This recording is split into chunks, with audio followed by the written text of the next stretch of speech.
It was really actually, probably before business school that I started to have this realization. I worked at a venture fund for 2 years and met, hundreds of entrepreneurs, and certainly over 100. I don't know if it's hundreds, but definitely over 100 entrepreneurs. And, when you meet 100 people, then you actually are starting to see the right sample set of, you see people who have never done anything like this before. You see, many of the people were just as unqualified as I was to start a company.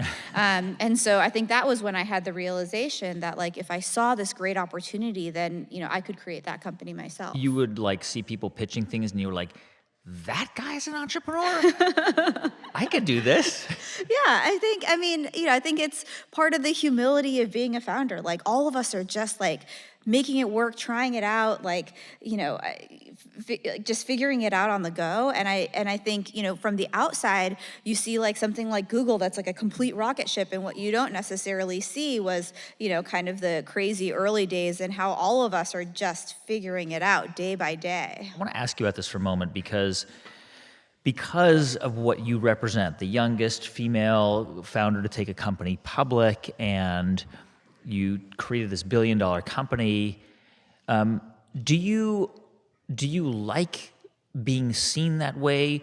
Is it irritating to you when people kind of say, oh, here's this great woman founder? Do you embrace it? How do you feel about it?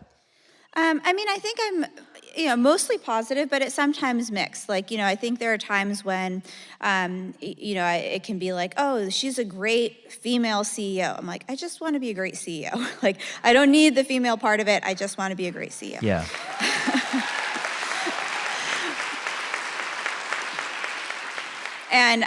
And so that part can irritate me because, I think at this point, like, we have the credentials to back that up.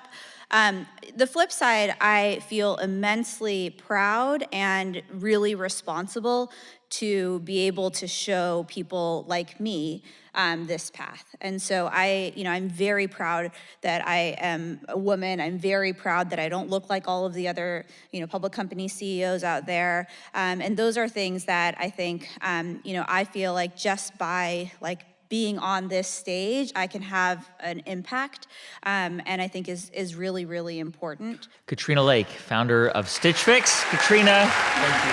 Thank you.